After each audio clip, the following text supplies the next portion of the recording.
Well, has anyone heard of rugby? Yes. Oh, okay. So yeah, well, for those of you who don't know, it's kind of like American football, but we don't have the shoulder pads and everything. Real man. Real bad. Hey, yo, throw the ball backwards. Yeah. We throw it forward. Yeah, that's right. That's right. And so the New Zealand rugby team is known as the All Blacks. I actually still don't know why, but there is history to it. Yeah. And they have actually been the top rugby team in the world for like 10 years. So pretty good. It's because it's all black. I'm just kidding. Take it how you want. Yeah. Also, New Zealand is known as Aotearoa, which is like we have like an indigenous language there. It's called Maori, and Aotearoa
semester after that,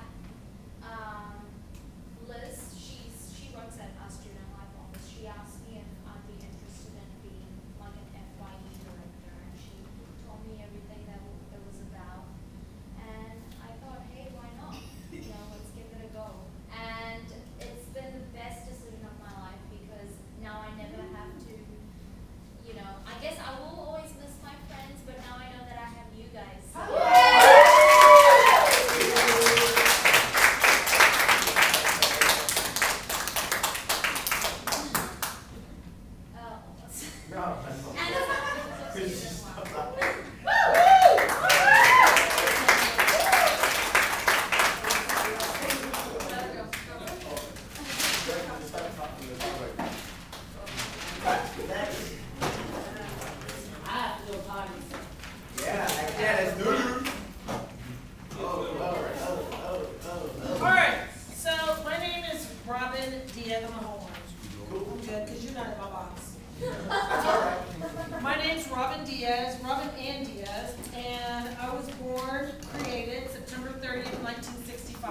Most of you guys that weren't up here could be my kids. I'm just saying.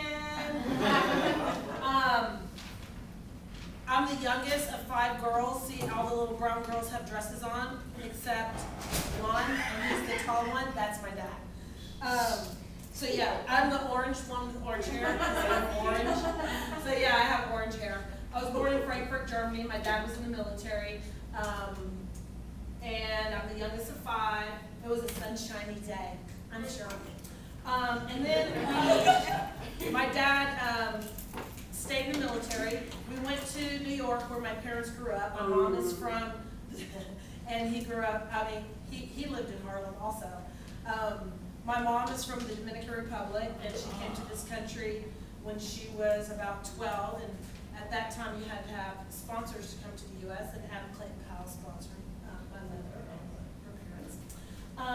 So we went to New York for like a year. My dad was in Korea.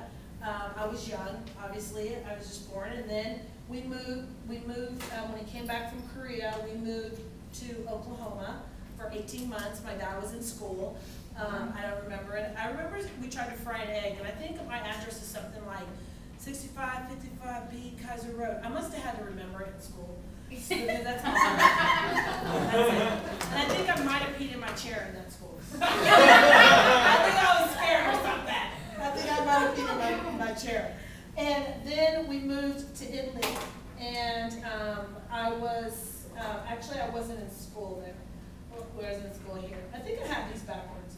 Anyway, when I lived in Italy, I have so many memories of Italy. I'm not sure why. We had, we used to, my dad would take pictures and they were on slides, and so we would have slideshows in the house and us at the beach. I guess that's why. Also, I understand now, in taking all my psychology classes, why I think I'm so special. It's all started here. It all started here because I was in preschool in Italy, and I'm the youngest, and my sister and I were in preschool, the Zelo, and we were in school with the nuns. Of course, with the picture of us at a fish fry, you can spot us. We have on uniforms, but you can, there were 2 black faces. So, and my 3 sisters had their first communion in Italy in the streets in all white, and you can spot them because it's 3 black faces. And everybody's in all white, white gloves, white. It looks like they're getting married. Yes. That was a really special time because we didn't live on the military base. We lived in the, they call it on the economy, with Italians, and not very many people had seen black people before. So whenever people saw, I have vivid memories of whenever people saw me, especially old people, oh my gosh, they loved me. I was like, and I used to just go, around my cheeks. I remember doing that. I just was like, and in the Zelo, we never had to go outside, and because they wanted to feed me all the time. So I used to go into the kitchen, and they would sit me on the counter and feed me star soup, and they used to feed me poached eggs and go, look, she loves it. And I would do, and I didn't know if I really liked it. I was like, I don't really like it, but I'm gonna eat it because y'all like it when I eat it. I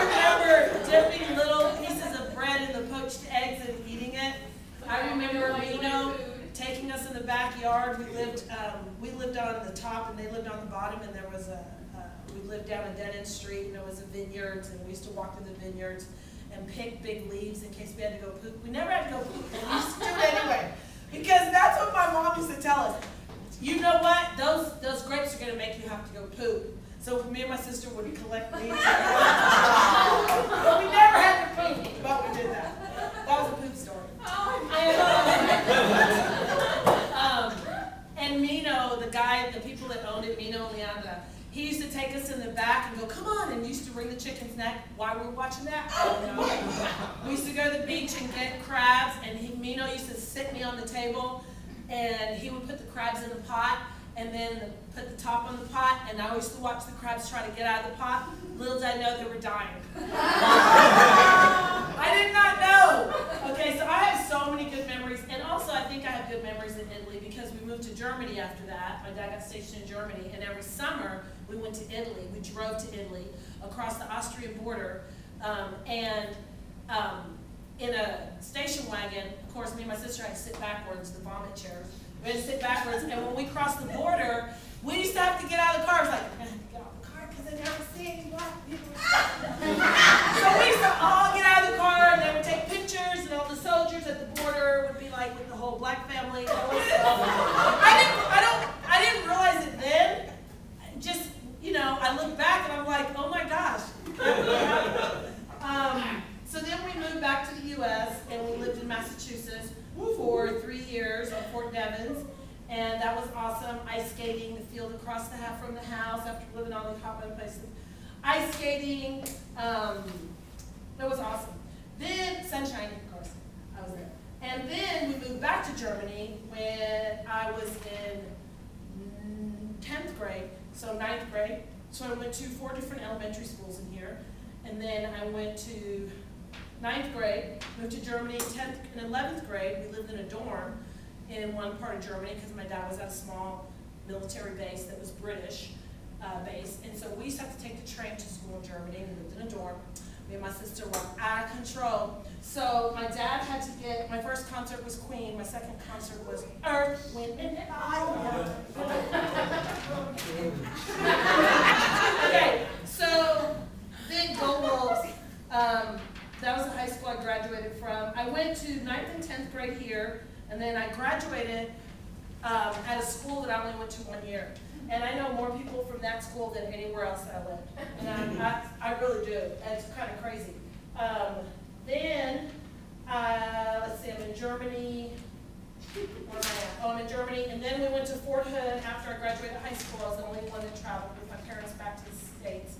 Sister got married, one of them, blah, blah, blah, whatever. I don't care about them. I don't care about me. So we went to Fort Hood, and I met my husband, and we had our sons, and then we went back to Germany. We went to Kaiserslautern. We found out my sons were deaf, and they were 2.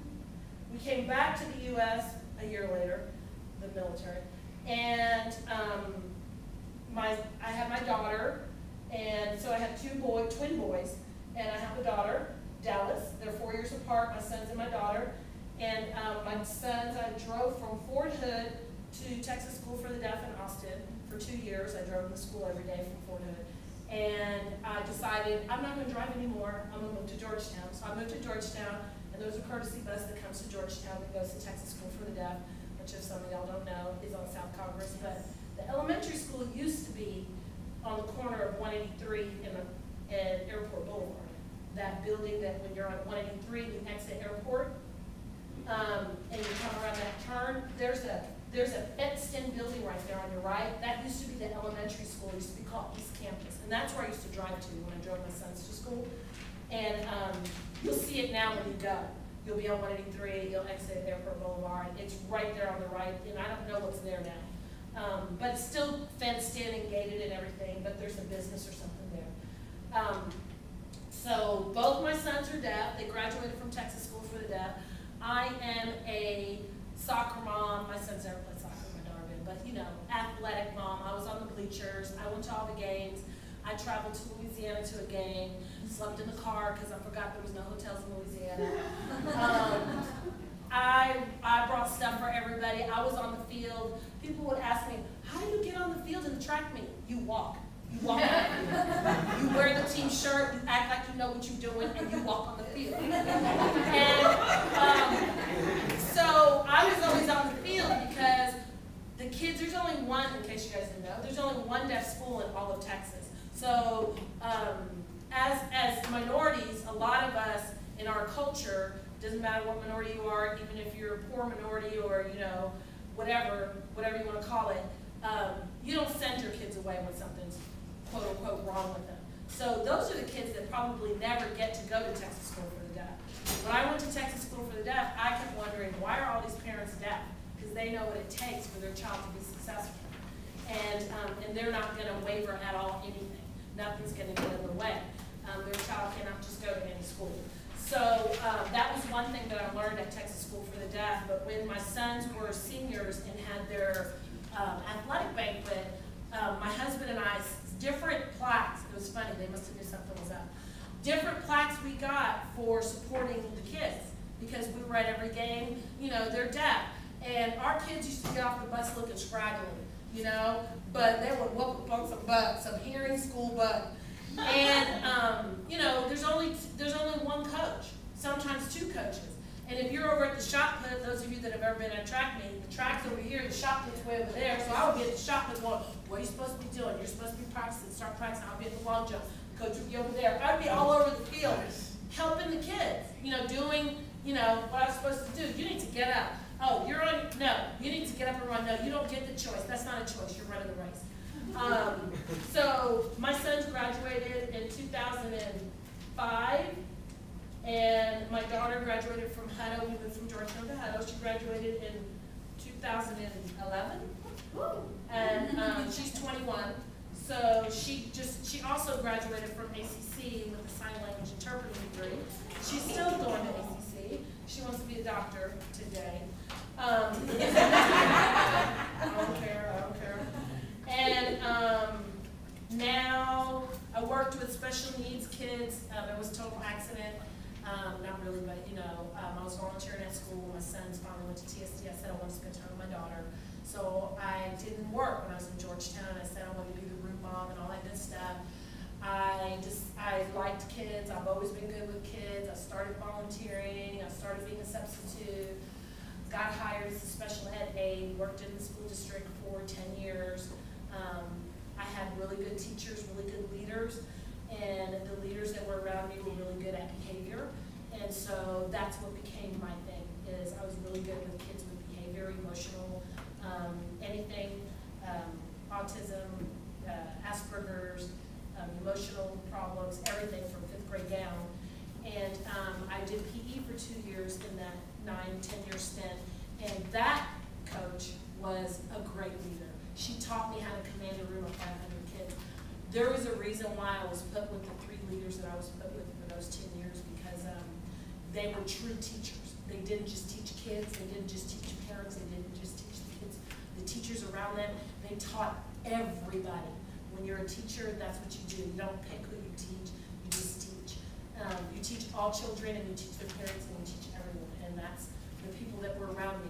The people that taught me. That wasn't always the case of the people that were around me, but they taught me how to also teach those people that were around me. So I lost my job when all the budget cuts happened in Austin and in Georgetown, and I got a divorce the same year. My kids all moved out of the house and went to college. My daughter graduated from high school. So I started going to ACC. So my sons were back in school the same year I started at ACC. They took a 2-year break. Really? They played video games. Don't laugh, they were gamers. So yeah, they were gamers in their room, not getting any vitamin D or outside. I did it because, you know, I believe that you can't have experiences. You can't know what you want to do unless you've had experiences, and they needed to have experiences.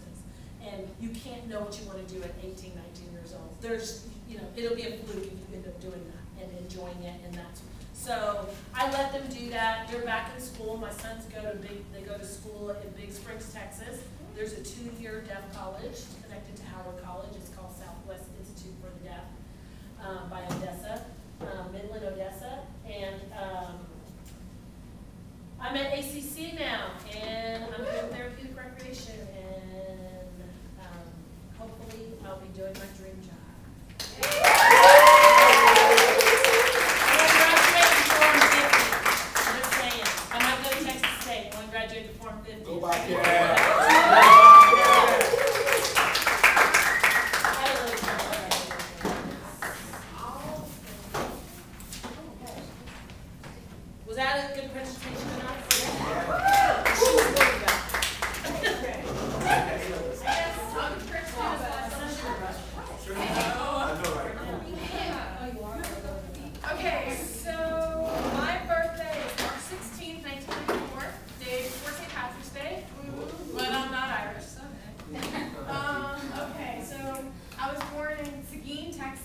middle of nowhere, not much there except a hospital and a D&D to buy horse supplies. And let's see, I was nicknamed Stormy for like the first 7 years of my life because it always rained on my birthday every single year. So, oh, and another nickname. My full name is Ashley Nicole Eatling, but for some reason. Yes, cool. Well, for some reason, my grandfather thought that my middle name was Cole, like named after Nat King Cole. So my name was Ace, also. And I didn't understand it for a very long time either. So I was born there, but I lived in Gonzales, Texas, up until I was 12 years old, with my grandparents. My mother worked in Austin, so I was pretty much raised by my two grandparents. It was really cool because we had 50 acres of land, horses, cattle. We also raised greyhounds. So those were really fun. They loved to tackle. And steal your shoes. They would steal your shoes. And then while I lived in Gonzales, I went to a Catholic school in Shiner, Texas, right outside of Gonzales, which ironically enough, the Catholic school was right next to the brewery. So, yes. So my mother was working in Austin, funding me to try to get a good education because she was like, I don't want you in the public school system. I want you to be smart, unlike me. So yes, and then when I turned 12, I finally moved to Austin with her. And that's where I went to a Catholic middle school here in Austin called St. Louis on 183 in Burnett. And I graduated from there, full 8th grade. And I played volleyball, soccer, I did sports, which was nice because I couldn't do sports when I was in Shiner area because I lived too far away. So it'd be like literally an hour and a half commute. So it was nice. And then I went to high school at Kirby Hall School, which is on UT campus. And it's a fabulous school. I recommend it to everyone because that is where I made, it was a family. It was amazing. My high school had 12 kids total. There was 5 of us that graduated together. Yes. Yes, in Austin, yes. And the building itself actually is amazing. It's the original women's dormitory on UT campus that got converted to a school 30 years ago. And it's all the way from pre-K to 12th grade. And actually the columns that are in front of the school are the only columns on a building on this side of the Mississippi River that are full cypress tree. So, but yes, nonetheless. Has a lot of history.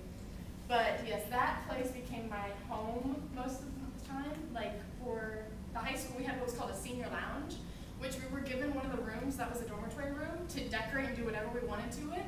The high school was able to. So like my graduating class made it into a castle covered in any nerdy reference you can think of, like Lord of the Rings, Doctor Who, and any type of novel book that you could think of. It was really amazing. So. Let's see. I've been a volunteer at Seton Williamson Hospital in Round Rock since it opened 5.5 years ago. So that's been an amazing experience because I want to be a doctor. I have ever since I was 7 years old. I was like, man, I love my pediatrician. I want to do your job. So that's been an amazing experience because not only is it rewarding to help the people there, but also see the hospital grow. And start out in the middle of nowhere area and only have 2 floors to now have 6 floors and kind of have people, and now ACC Round Rock is there and all these different things. So let's see. So yes, I pretty much, up until I moved to Austin, or after I moved to Austin, I was a single parent household. So I had to, because my mother always worked, I had to get my hardship license at 15 to drive back and forth to high school downtown. So my mom bought me a Volkswagen Beetle because she was like, you will be safe in that car. So here's a Volkswagen Beetle and your hardship license, go to school downtown. So I got thrown to the wolves driving. So I feel comfortable driving, which is nice. So yes, and now I'm at ACC because originally I actually had a full ride scholarship to Massachusetts College of Pharmacy and Health Sciences, but it's expensive to live in Boston. So I was like, I have all my education paid for, but I can't afford what's the price of a second mortgage to live there. So I'm here at ACC working to get as many hours as possible, and then I'll transfer to Texas Tech in the fall, next fall, where hopefully I will then transfer to medical school and go on my way merry way. So.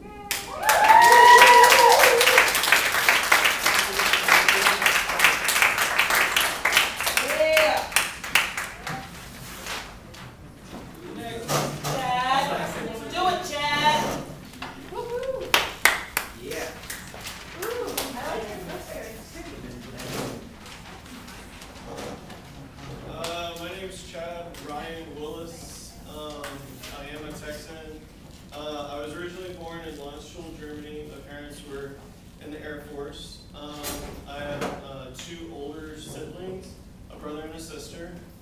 I was born April 6, 1982. I grew up in San Antonio. That's why I call myself a Texan. And I loved it. I ended up following my parents' footsteps, joining the Marine Corps. Not really my parents' footsteps, but footsteps by serving the country. So I joined the Marine Corps after I graduated in 2000.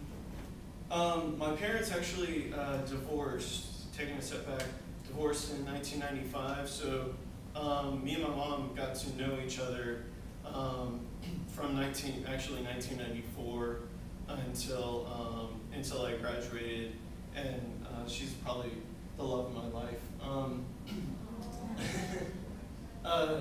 But yeah, in the Marine Corps, there's a few of the proud. Also,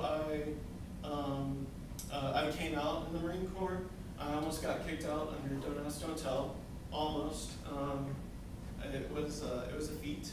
But anyways, out of all the places that I lived, there's 4 places that I call home: Texas, California, Ohio, and Hawaii. Out of all the places that I've visited, I've visited United Arab Emirates, Kuwait, Iraq, Amsterdam, South Africa, Australia, Guam, Mexico, and I traveled mainly on the USS Peleliu. I traveled on during our deployment for about a year. I traveled on 9 different ships, one of them a submarine, and then the main ship was USS Peleliu, which was also my home for 9 months to a year. I flew back from USS Peleliu, and that's basically when they told me that they found out that I was gay, and that's when they were starting to process me out.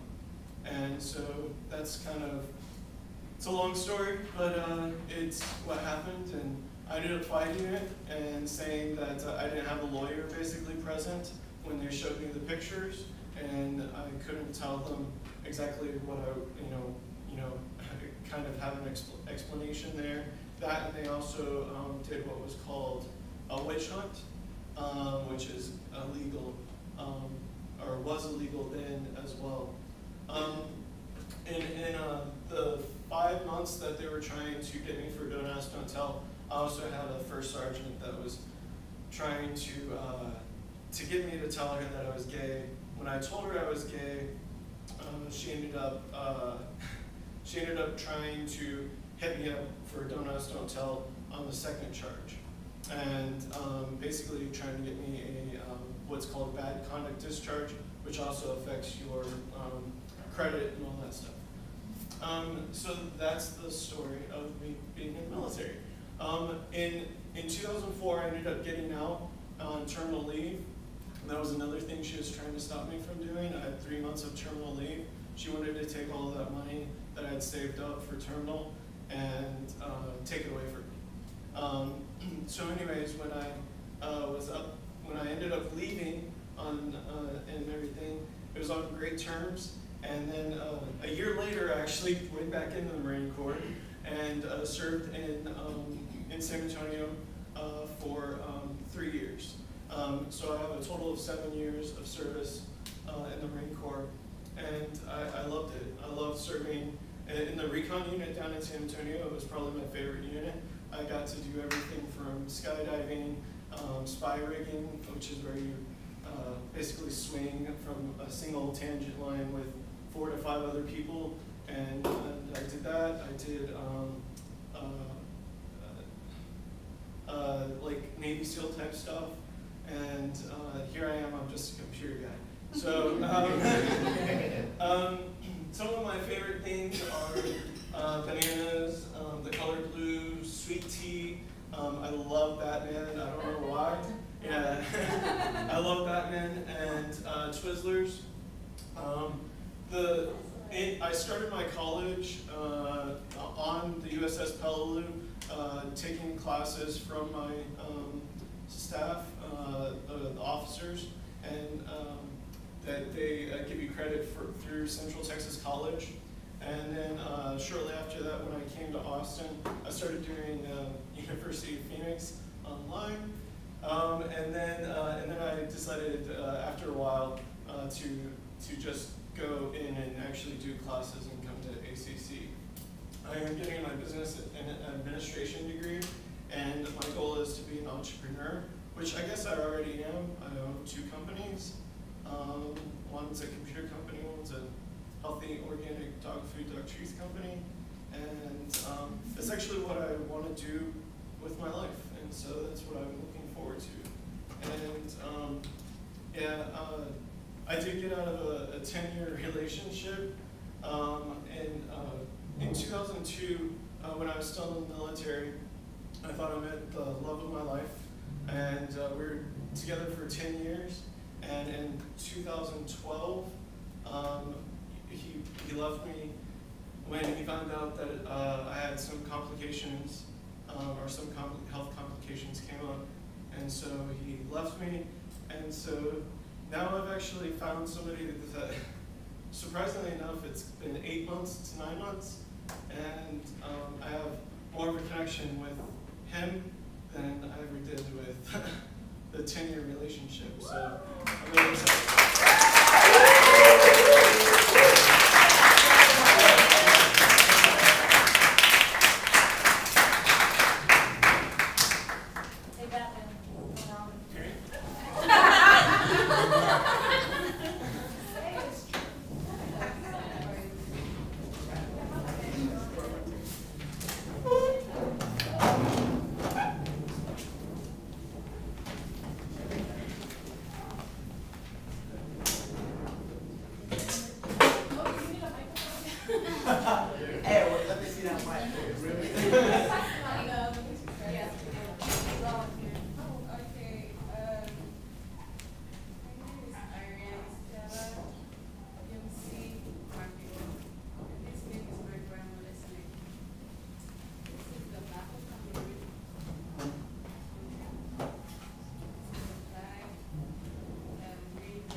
do. Like, he has helped me a lot to feel more comfortable to speak in front of people, and I really like it. And yeah, that's all. And before I finish, like, be proud of who you are. Like, everybody be proud.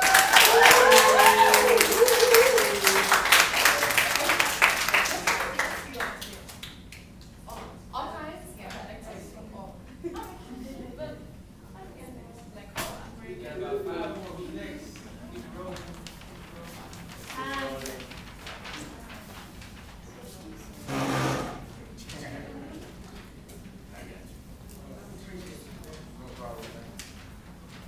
Okay. This mission started, we got the Genesis, the beginning. Genesis, That's what I'm talking very about. beginning, started in Harlem Hospital in 1978, September 23rd, 1978. So, how many of y'all know what Harlem is known for? What, Two of my sisters were born in Harlem Hospital. it is the Mecca of Black America. That's what Harlem is about. So, Rich with blacks. this upbringing that I got in Harlem, there was a lot of African-centered education. There was a lot of, pro-black things that were going on here. And I should have made this bigger because I think this was an important start. This was Central Park East 1. That's the school that I attended since pre-K. And a lot of the things that I learned there, I can say this is how I avoided the miseducation machine because I got a solid beginning. By the time I was in 2nd grade, I could tell you about Patrice Lumumba, the story of the Congo. I could tell you about Kwame Nkrumah leading Ghana to independence. I could tell you about Steve Biko. I could tell you about all of these different people who had influence on African people. So that right there was very important for me because it helps me, it leads to here later on. 140th side, 139th side, this is where, these were two streets where we lived in between. I live in an apartment, a high rise, which was 626 Riverside Drive. So it was not just in between 140th and 139th, it was in between Broadway and Riverside Drive. So we were blocked in by 4 main streets. On these 4 main streets, a lot of things went on. I mean, for such a young child to be exposed to the crazy ways of the world, I mean, it was a lot for me. I'd go outside and we sat across this out crack cocaine. That was a big destroyer of this community. And what happened is it took 140th and put it against 139th. We were basically living in the middle of a war. It was gunshot every night. Things going on, and then they see a little kid going by, hey, you know what? You're young. You're just a kid. Police don't expect things from a little kid. $20 at the age of 6, 7 years old, you're rich. You're rich. You going to the candy store, got video games? Wow. You're in heaven. So I got in a little bit of trouble dealing with them. This is 5% NGE. I don't know if anybody ever heard of them, but that's the 5% Nation of Gods and Earths. And basically, they had a heavy influence around the time in I want to say around the mid to late 80s. And the influence they had was directly on the African American kids in the neighborhood. You had to know your history. You had to know the teachings. If not, you're going to get lumped up or you might get embarrassed. A lot of things, but basically the NGE is an offshot of the Nation of Islam.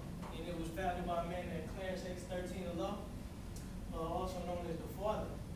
So it was basically the people who did not have the discipline to join the Nation of Islam.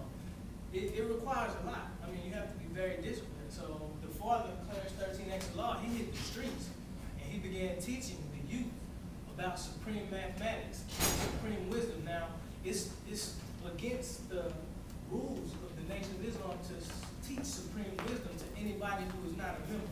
So he was hitting the streets, teaching the youth and wisdom.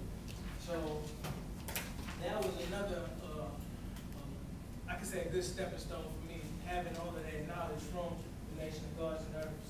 So we go back to the crack cocaine, like I said, which destroyed this entire community, which was once a prosperous community.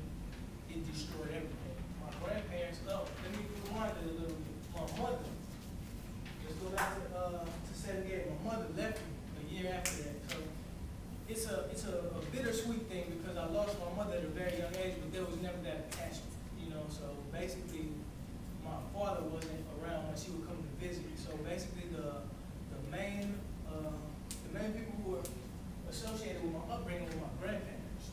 So I was raised by my grandmother and my grandfather, and it takes a tribe to raise one. So there was a lot of influences from the school, a lot of influences from 140 side, 139 side, my grandparents.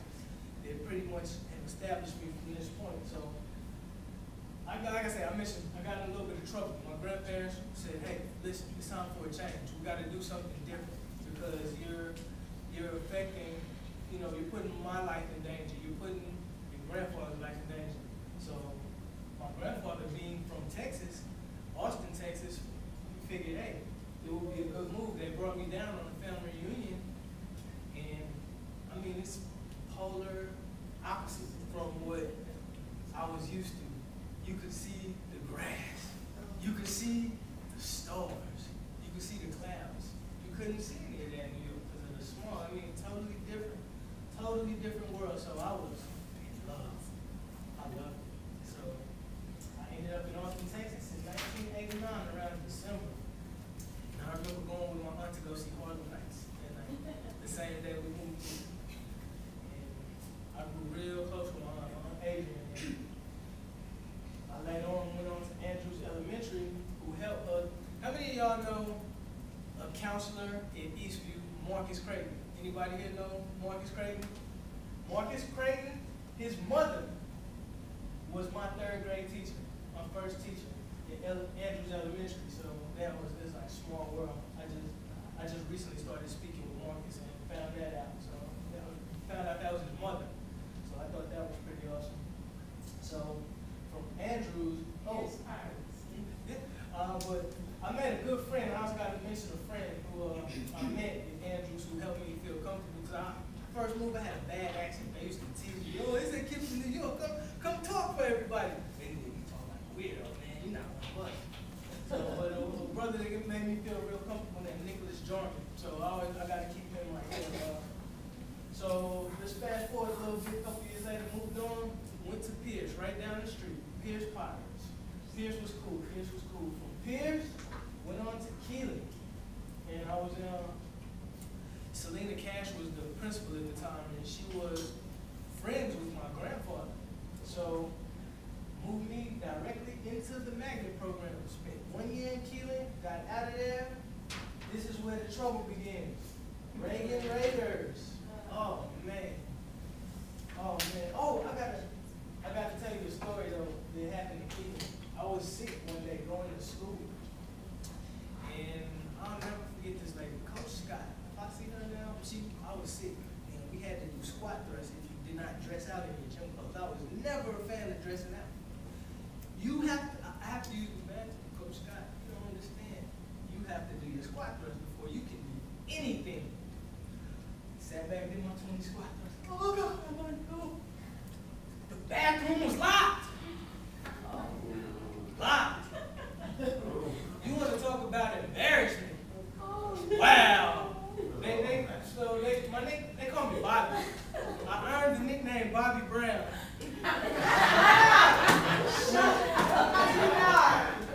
which followed me to Reagan. And it was crazy because I was just meeting this girl named Renisha Belton. I don't know if she was fine, y'all. Y'all don't understand. And after the Bobby Brown title, that was it. Nobody wanted to hang out with me. I was a loser. You know? So I cut my hair. Nicholas Jordan, the one who I was comfortable with from Andrews, who made me feel comfortable here for my transition from New York, I needed a cut, man. He was in the neighborhood. I had a box at the time. high top fade, nice fade, waves all in the front, real nice. Let's cut it off. I need a new identity, man. I can't be bobbing around anymore. So it's off to Reagan. Trouble, trouble, trouble. Oh man, it was no productivity. It was all, let's hang out, let's go smoke the weed, let's go have some drinks, let's go be bad, let's go do what we're not supposed to do. So a couple of years go by in Reagan, I'm still in the 9th grade, the weed turned into PCP. PCP is horse tranquilizer, but the way that they were mixing it was with jet fuel, ether, and embalming fluid. It's called fried sherm. So we got heavy duty on the dip, the sherm, and things just really started to go downhill from there. That's why I have this, because there was a lot of static. A lot of static in my life, but I'm real lucky to be here. Drug use, drug dealing, stealing, robberies. So after all of this haze that was going on, I met my wife, my future wife, and let's fast forward into 2007. After all of this madness that was going on, I mean, there was some serious madness and some stuff I don't even need to go into. But I met my future wife, and I had a child. I turned into daddy in 07, December 7th. And from that point on, I recognized, hey, it's not about me. I have a life that I'm responsible for, that I have to bring into this world. So I went. So let's fast forward 2 years later, 2009. I'm living with my grandmother. I was living with my grandmother at the time. She's still alive. And I realized, hey, I got to do something better for myself. I dropped out of high school, so I needed to start somewhere. I got a GED with ACC. Started with the program in 2009. It took me a while because I was so rusty, especially with my math skills. I had to get back. In 2011, the beginning of 2011, April, a tragedy. I lost the main parent who raised me, my grandmother. So from then on, I didn't know what I was gonna do. That was something that I feared, like for the longest, like my grandmother would leave, what I'm gonna do. But it wasn't. It was from then on. It's just been constant elevation. So it's really been more of an inspiration than I can say. You know, it's always sad to have someone lost, but I can tell she's still with me because of like a lot of the things that's going on right now and the way I'm moving. I can tell her she's in that spiritual world somewhere helping me out. So, like I said, it's just been a constant elevation since then. I ended up after my GED directly. I started college right then and there, 2011. It ended up in Professor Hayes' class. Any of y'all know Professor Roland Hayes? All right, so Roland Hayes was basically the man that put the battery in my back.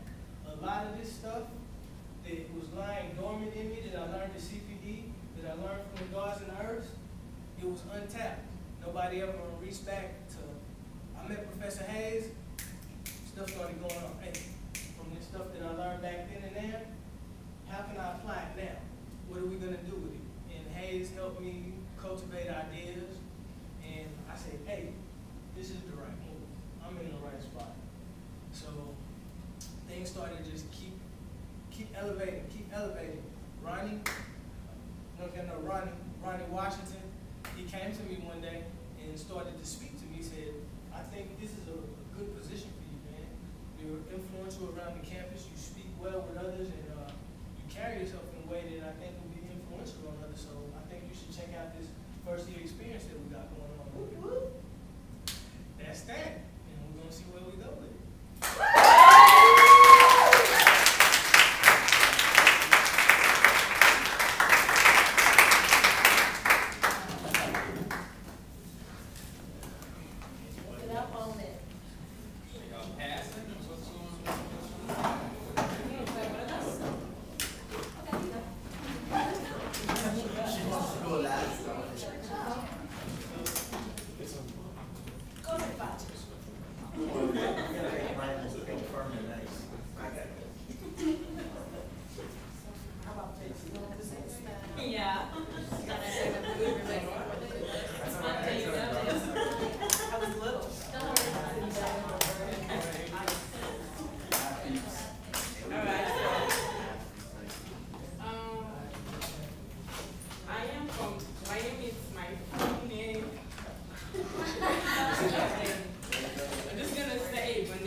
devil inside with you. I knew nobody got that, but the short form is Chichi. So everybody calls me Chichi. I'm especially proud that I'm from Nigeria, from Africa. Nigeria is in Africa, and I'm so proud of that. Always, whenever people ask me where you're from, whenever people tell me, like, you're Black American, I'm like, no, I'm Nigerian. I'm not Black American, I'm not African American, I'm Nigerian. That's where I'm from. I was born on January 2nd. And my mom used to always tell me that I was her New Year present, New Year / birthday present, because her birthday is like 2 days after mine. So, but she said I literally struggled not to come out of the force. So she was in labor for a whole day. And back then, or back when they didn't really have, what's it called now? Anesthesia? Yeah, and like, you know how you can, no, it's not, you know, but you literally, you're not feeling anything like, yeah, they didn't have it, so she was in labor for quite a bit. Yeah, so, 1993, January 2nd was my birthday. Well, we just have two. Sorry, I just have a brother. I have a brother and me. I'm the last child, and I'm the only girl. But for the most part, I kind of grew up with my cousins. Mostly all boys, so kind of tomboyish, kind of, but not really. My parents are like strict, like they are like the perfect match because they're so antisocial, like, and then they gave birth to two really loud kids. So it's like a mystery because all they do is like stay at home, watch the news, go to church, read the Bible, pray. And it's like a repeat on repeat. But the good thing is like sometimes they let us do what we want to do. Like they say like, okay, they're different from us. But my dad wasn't antisocial until he gave birth to my brother. He was more of the party man and the drinking and having fun. But then once my brother was born, he kind of stopped. So he became like very antisocial, and he lost a lot of friends because like he had drinking buddies and party buddies. Then he had my brother and he was trying to set a good example, so he stopped. Pretty much it was good sometimes, like it was like rough patches growing up. Like I had my good years and happy years, and then I had like my kind of sad years. My high school, let's go back. First of all, the schooling system is kind of different from the way it is here. Because I don't know how you'll do it, but yeah. High school is 6 years, but we cannot graduate earlier than, because you'll graduate at the age of 18, and then high school is 4 years. But our high school is 6 years. And then I think most people graduate at the age of 16, but mostly 16, but I graduated at the age of 17. I really went to, I think, 3 different high schools. I didn't really fit. My first high school was like an all-girls Catholic school, it was a boarding school. I didn't really fit in well. I don't know. I don't really know how to explain, but like, I didn't really fit into that school. I stayed there. Oh, I'm sorry. Sorry, that was my first high school. My first high school was an all-girls school too, and it was a boarding school. But it wasn't a Catholic. It's a denomination called Anglican. It was like an Anglican denomination. And I stayed there for 1 year, and my dad hated it because it wasn't good enough. I don't know what that means, but yeah.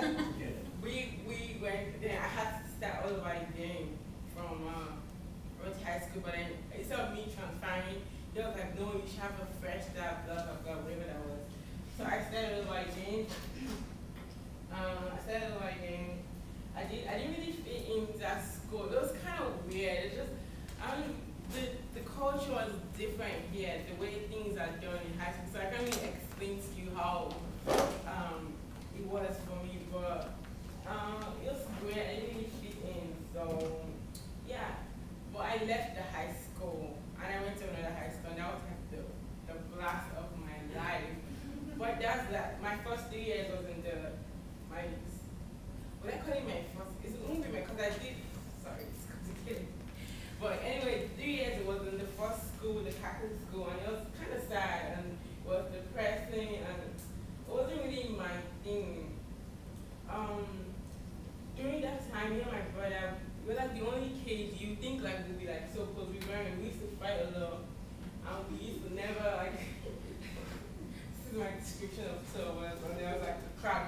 never gonna ever. I mean, he tried, but I don't know. It was just weird. I didn't feel like it was my brother, so it was weird. And it was depression. I wasn't really like the best kid around. Now I was so backward in school. I wasn't doing good in school. But then I transferred, and then my last 3 years was like so awesome. It was all of a sudden, I'm like the best in the class, and I didn't really put too much effort. I guess I started having more life in me. So I guess, like I kind of got out of depression and just started having fun and going. It was fun. It was like the last 3 years of school was fun. The happy years. And after during my time, I'm kind of shy. I'm very shy. But I talk. Like if I get to know you, that's why I'm saying I'm very loud. Because if I don't know you, I'm kind of very reserved and I don't say anything. But once I get to know you, you're gonna be like, you should shut up. everybody like, oh, she's so shy. But when you stay there with my family, I'm like, oh, she's so shy, she's so quiet. And I'm like, okay, you haven't met her yet. But I guess I have like different characters for different people, depending on how we're born. So. But when I was my last years of high school, oh wow, I was loud. I was always doing something, but I was shy though. Like before I got up on stage or anything, I was nervous. But like for the most part, I did stuff in school. They were fight in my family. We're a small family. Like we didn't really fight a lot, and then all of a sudden it was like my parents. It was so much misunderstanding. It was so much. Just say, you know what, the smallest thing, like, my dad's very skinny, he doesn't eat anything, but then you argue about the food. It's like, you're not gonna eat, why you argue? And then it's just that it was weird. I told my dad, like, okay, you know, I'm gonna have a divorce. And then he came to my brother, we wanna have a divorce. And my brother, I guess he was looking for a word movie. I don't know what he was saying. My brother was like, you should have a divorce. My brother was worried, and he told me. I said, oh, okay. And that was I guess that's why, because so that's all, I'm like, well, if you don't want a divorce, I have something to do this morning, I'm going to leave the house, I left. But instead of me, I was like, this is cool, I'm really not going to get broke. And it didn't, because like, those two are men, they just don't know it yet. And as funny as it is, they've been together for so long, they still don't understand, like, okay, you two can't do, they literally can't do without themselves. So, I don't know, it didn't really bother me doing this whole phase of where there was so much fighting and so much argument. I mean, I wasn't happy to hear them argue, like I'll go to my room and turn up the TV and everything. But I just knew like, okay, this is not good in here because like, they can't really survive without themselves. They tell them understand themselves. It's very weird. So I wasn't as worried as my brother, but that's it. Well, I used to like to cook. I said used to because back when we had like a certain kind of food, and I used to love to cook. Well, now I came here, I don't even know how to cook most of the food yet, so I'm trying to learn. Well, I like cooking. I like being in the kitchen. I like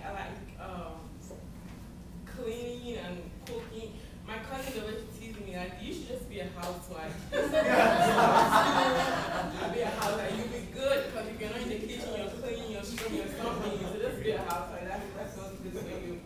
But yeah, that's not gonna happen. That's right.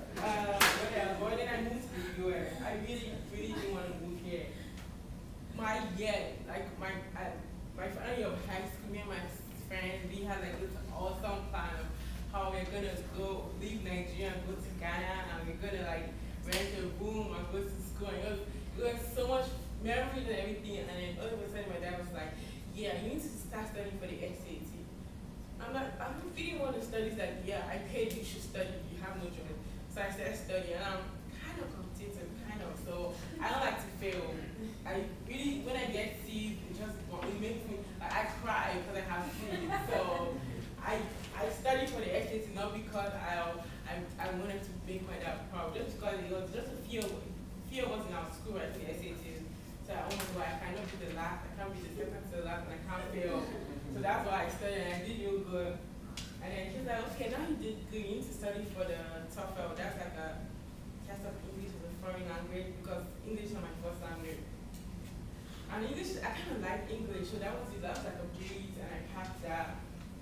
And I thought he was joking at first. I was like, you know, I'm not really going. He's like, yeah, okay, we're going to discuss that. And he kept planning, like, what are you doing? I told you I'm not going. He's like, yeah, I know. still going to discuss. So after a year of high school, I stayed doing nothing. As in school-wise, I wasn't doing anything because my dad was, okay, the way we do it back home is your parents actually pay your way through something. Like you're going to school, they pay your way through school. Like they try to take care of you, all of your needs, and then when you're done with school, it's kind of like a reverse process, and you're stable, you're supposed to take care of your needs.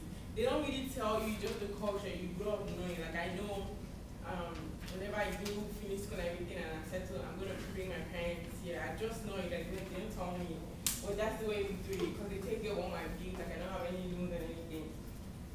So, during that year, my dad was like really, he was just acting weird.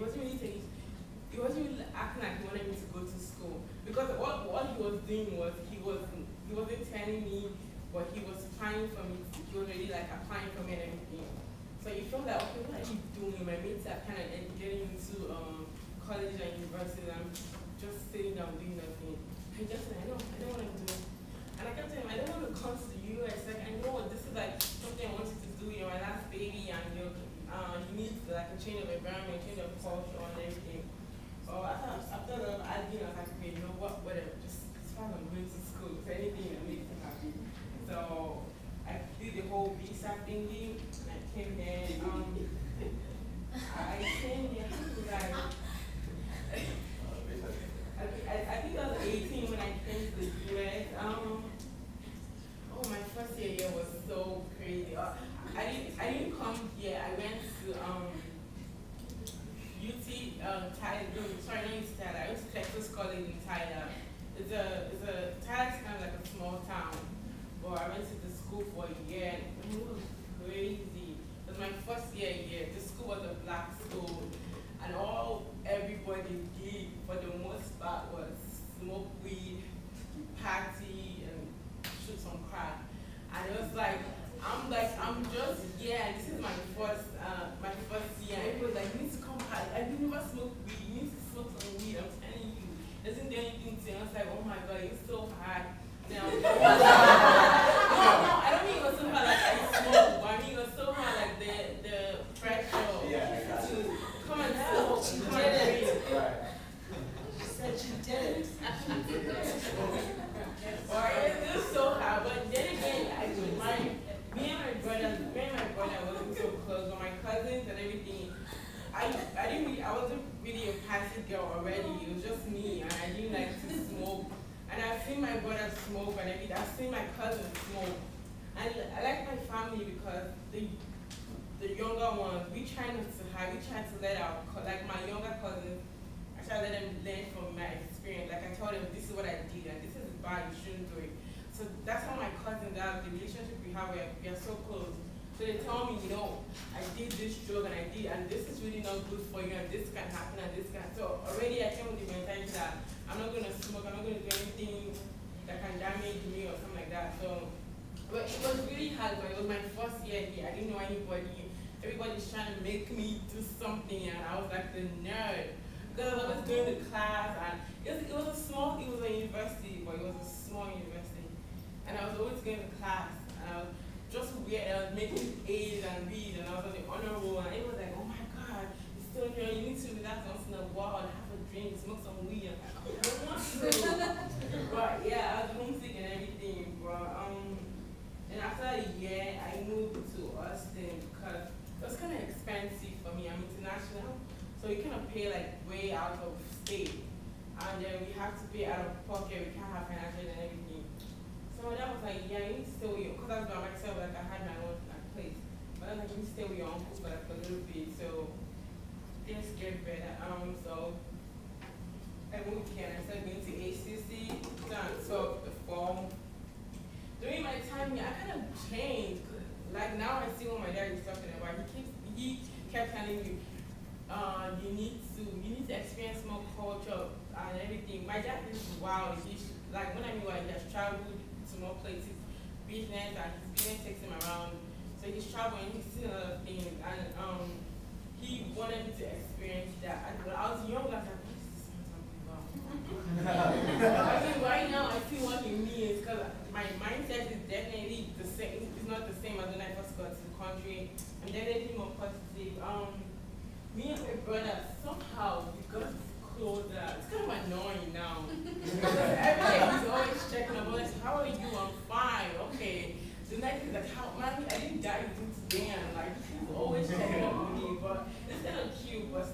annoying. I like my space sometimes. So yeah, and student absorb, I joined student life. How did I join? Okay, I was looking for a job, and I told because of my visa type, the only way I can get a job is in school. I can't work outside school. So I was like, okay. I went every single place and nobody had a job. So I went to Joe's office and he was like, no, we don't have a job yet. So well, a lot was going on with my external family. Because this is my first time living with people. I really didn't know like my aunties and my uncles. I mean, I knew the kids because they always came back for holidays. But my aunties and my uncles that lived here, I didn't really have a relationship with them. So a lot was going on. And I was like, you know what, I'm just going to go to ACC and just volunteer, just stay there. And I didn't have a car too, so like after class I had to wait till like 10 p.m. for my uncle to come and get me from school. So I was like, okay, and so that's how I just like I started by volunteering in the place. Yeah, that's it. Oh, I forgot to say something. my parents, like my mom and my dad, like they're really well because they are educated, which is I won't say rare, but for people of their generation back home, it wasn't because like my mom's siblings, most of them didn't really go to school, so it's kind of weird that it's rare for you to say like both parents and graduates and everything. I think most of them have their masters or just one, I don't really know, but they really pushed me and they keep thinking. I mean, sometimes they can push you in a good way, sometimes it's like too much pressure, sometimes negative. But you're pushing me really like makes me want to like, okay, you know, this class you can't make a B, you have to make an A. Because you have to call them and okay, this is my grade. You can't call them and be like, okay, after spending 2,000 on the class, I made an F. So like they really pushed me, and the fact that they're educated also they keep telling me, you know, I'm old. I mean, I finished school, I have my master's, so you are my child, you must do better, you have to do better than me. So everything I've achieved in life, just know I've achieved twice as much as I've achieved. So my mom, for example, she's a nurse, she's been a nurse for years, and she has like so much like achievements. She keeps telling me you have to achieve more than I've achieved. That kind of pushes me because she has achieved a lot. It's kind of intimidating. She has a master and everything, and she's well known, and she's so it's every time she says, well, since you're going to what I'm doing, you have to achieve twice as what I've achieved. It kind of pushes me the most like, okay, you know, I have to like.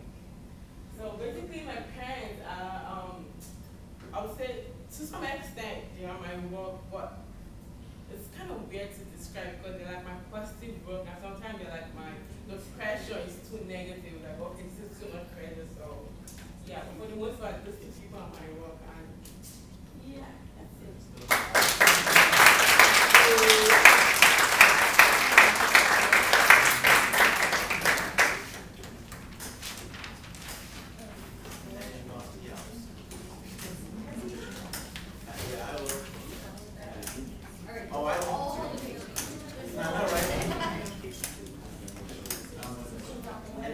For those left, just I know we're way over, so just kind of be mindful of time. But for those of you that can hang on,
difference between alpacas and llamas is that they're smaller. You can't really tell from the distance when they're close together. And then these are all the animals I've had throughout my life. I've had 3 horses. My first horse was Shiloh, and he's actually kind of special because he was my first horse and my mom's first horse. I share that in common. And then our second horse was Junie, and the third horse was Amy. We had 5 cats. Couple stories. My first cat, Casey, and then the second one was a stray. We found in our barn, and then it turns out they were actually the neighbor's cat. So I always know. I still know it's mine because we had it for a couple weeks, and so we found out who it belonged to. And then my neighbor, we got 2 kittens. I can't remember how we came upon them, but we gave them to my neighbor to babysit while we went out of town, and we came back and they were missing. Don't know what happened. And then now we have another cat now from my friend who had a cat, and her name's started out as Frappuccino, Frappy, Cat. Other names that I'm probably not going to share. We've had 4 dogs, a lab. I was too young to remember these 2 names, but a lab, my collie Vix, I believe, and then a mutt, her name was Dixie, and then another mutt who's got 4 different breeds, his name's Luca. And I've had 3 big birds. Don't remember what kind of birds. They were long legs and pretty fat. Birds. I had a parrot, 2 parakeets currently. I had 3 chicks. They didn't last a night because it was like Easter. It was really cold one night, and Dad's like, "Oh, there's a lot in the barn. No key and nothing." Damn, they goes to bed. So it happens. Yeah. We had 3 goats. They've already passed away, but they're old. And we had snakes, fish, turtles, and hermit. And then one summer, one of our church members, like they had sheep, and they were older, and there was a time, and the sheep, one of the babies got stuck to the barn and the fence, and somehow got squished for like a couple days. I don't know how it happened, but it was weak to where it couldn't stand, it couldn't eat, it couldn't do anything. And they were at a time where they couldn't take care of it. Well, since you like animals, we would test for you if you want to try to take care of it. And so, helping my mom, we would be able to do like up, feed it, just back to the farm. And then my life saying, or this is why I go to when things get tough, is what's impossible to men is possible for God. So yeah.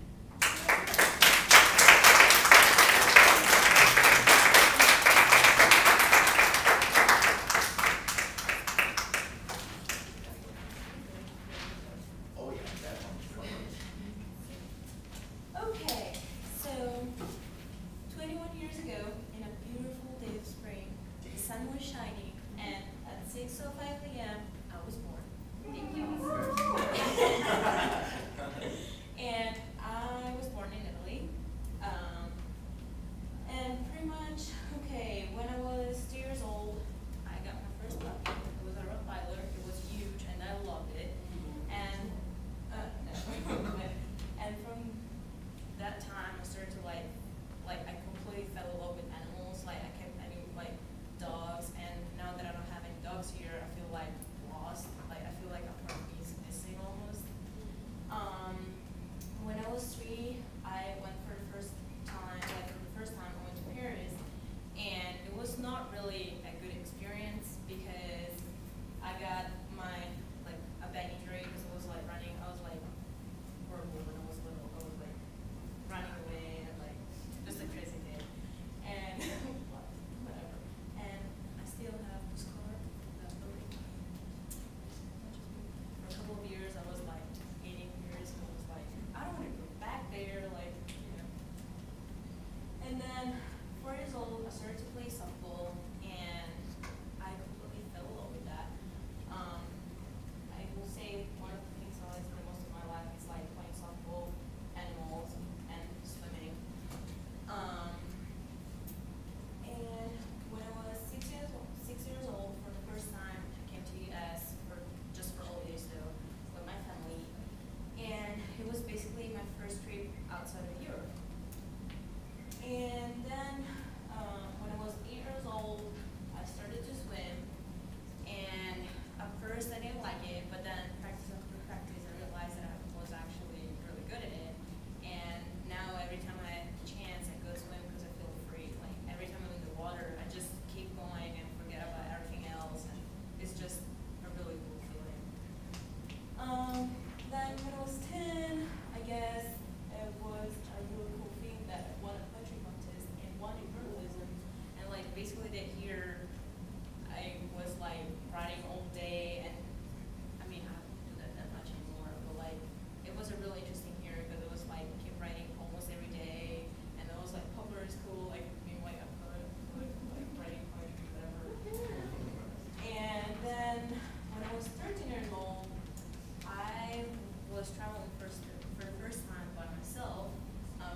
December 4th, 1992.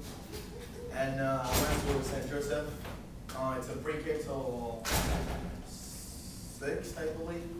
Then I went to, I did my middle school and college, Albanian 1. That was back in Guinea Conakry as well.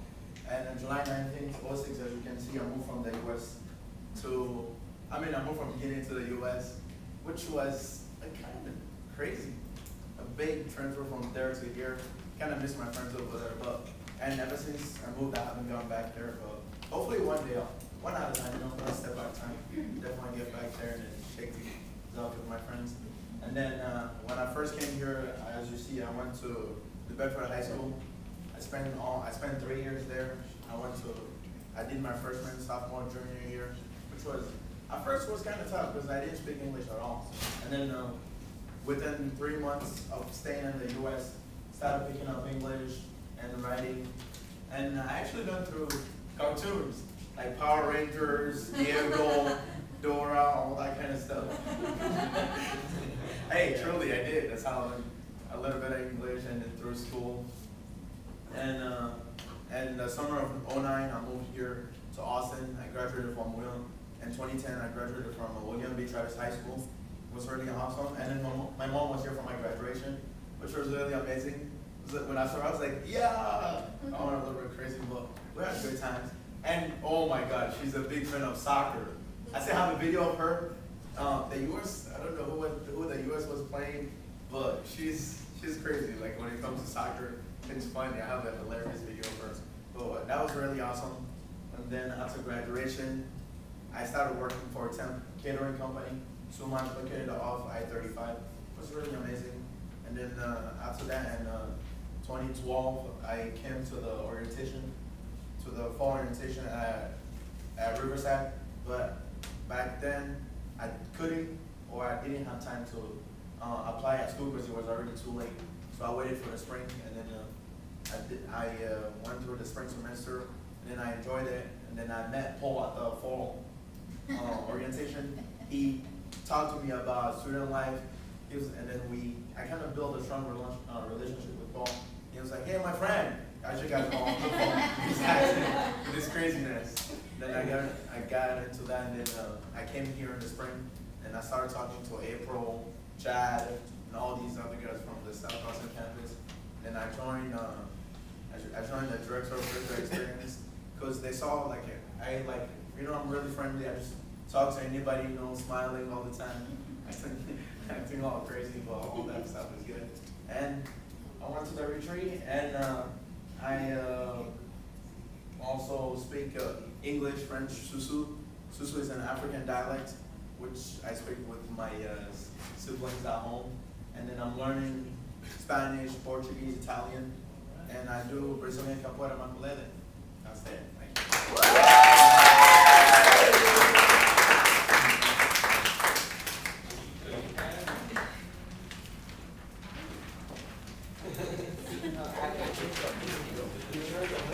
I know, why are you hiding, man?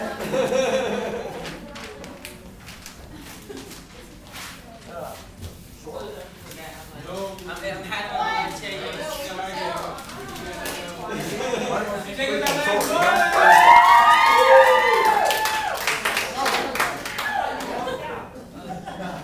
Mine will be short and sweet. Like mine, I know, like, boom, boom, boom. My name is Jacob J. Jackson, J. Silent. I tried to draw a turkey, you guys. As best that is, pre-K. So plus 1 day, so I was born on the 27th. So I was born after Thanksgiving, and every 6 years my birthday falls on Thanksgiving. So cool. I'm from Louisiana, born and raised all my life. The only reason why I'm here in Austin now is when I graduated high school, Fort Wild's Wildcats. I transferred to Lakota Blue in Austin, Texas. I've never been to Austin. The only thing I know about Austin was the capital of Texas. That's it. So I moved to Austin, got my culinary degree. About a year later, I said I always want to do something more with my culinary degree, knowing that was going to be my job first in my life. I wanted to take it to the highest degree as possible. So now I'm back in school, go for my business administration degree, and transfer to university, get a master's in culinary arts with a minor in business.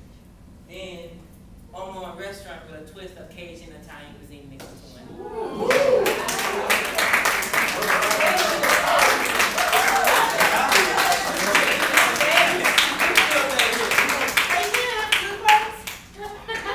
We want that restaurant here in Austin. I know. Hey, here in Austin, now we here. I want to be the right hand man.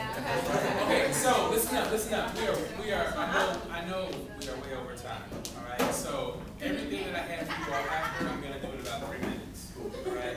And that's gonna consist of me giving you a handout to take with you, and then I'm gonna do some closing remarks, and then I'm not sure what our fearless leaders have for you all. But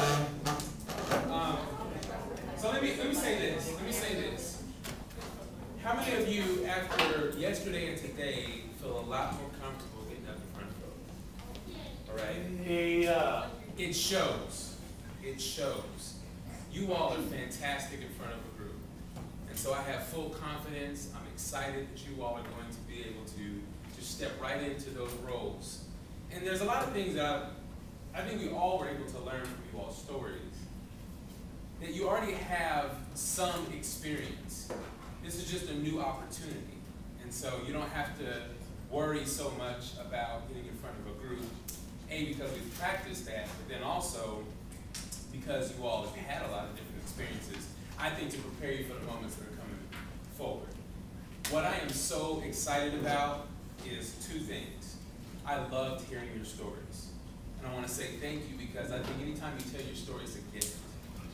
And so we have 21 or 22 different gifts that we were all given, that we were each given today, and I really appreciate that. Because you all could have just said, I was born here, I lived here, I graduated, thank you.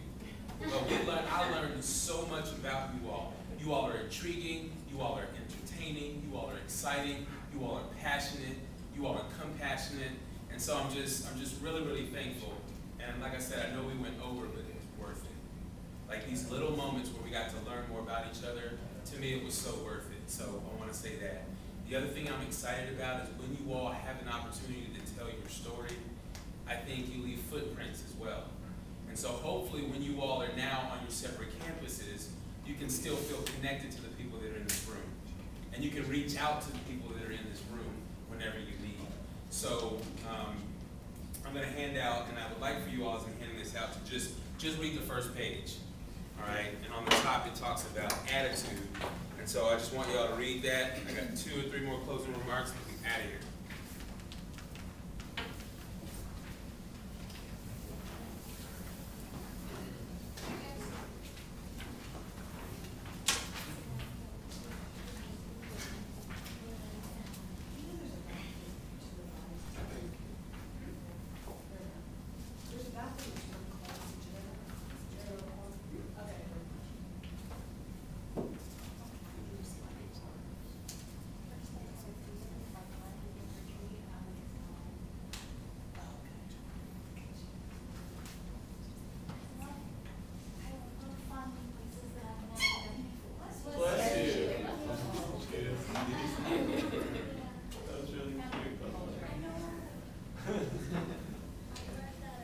As y'all are reading or have finished or ignoring it, I just want to point out this one sentence kind of in the middle. The remarkable thing is that we have a choice every day regarding the attitude that we want to embrace for that day. Your new students need your very best attitude. And the good thing is, I'm going to leave this training knowing that that's what they're going to get. That's exactly what they're going to get because you all are so ready, you're so prepared, and I'm just excited. I hope that they can appreciate the energy and the passion that you all are going to bring, that you all are going to give. The other thing that I learned in a lot of the stories is how you all got to the Office of Student Life, and you all are now going to be even more entrenched in helping to recruit future leaders for the Office of Student Life. And word of mouth is still the most powerful tool in terms of sort of proof that something is a good thing to think about, to go after, to strive for. So I think I'm presenting this sort of long quote about attitude, not because I'm worried or concerned about your attitude, but to really keep us focused, centered, and push us when we have tough days, when we have days we're tired, when we're wondering if people are actually receiving us in the ways in which we want. It's about how we embrace it. And then that last part of the 10% is what happens to me, and the 90% is how I react to it. Again, it's something that's really powerful. The preceding 3 pages are some just tips and tools for you all about leadership in general and communication, and so feel free to do that. The last thing that I want to say is this, and I've kind of said this before. I want you all to look at me as a continual resource and source of support. So we've got these 4 trainings, they're done, it happens fast. I don't want you to think that I'm gone, I live in Austin, well I live in Pflugerville technically, but I work in Austin, I'm available on social media, I'm available by email, I'm available by phone. I want you all to continue to use me as a resource if you want. I want to know how things are going. So for those of you that did not write my email down, it's lovepeaceandprogress@gmail.com. I'm on Facebook, I'm on Twitter. Feel free to keep me informed on what's going on, because I think these are the connections that we need to keep going. And it's not just these single moments that happen, but it can be something that can continue. So hopefully I'll be on a couple of your campuses in the future DJing, because that's another side hustle that I do. So hopefully that'll happen. Hopefully I'll see some of you at Gloria's downtown, for those of you that like to go dance down there every now and then, or Gloria's at the Domain, or Dallas Nightclub, because I love to Latin dance. Y'all don't know that. I can move a little bit. And lastly, I want to thank you all for your time and your attention. 4 trainings is a lot, and we've been through a lot, but I feel so good. I think we ended on a very high note. And that high note is that you all got to just talk about yourself. For those of you that were like, I don't know if I can do it, not only did you just get up and talk in front of the group, but you did so with such passion. And so I'm really excited about the work that we're doing. I guess I'll just stop right there. Perfect segue. I want to turn it back over to Tanisha and John. Any closing questions real quick?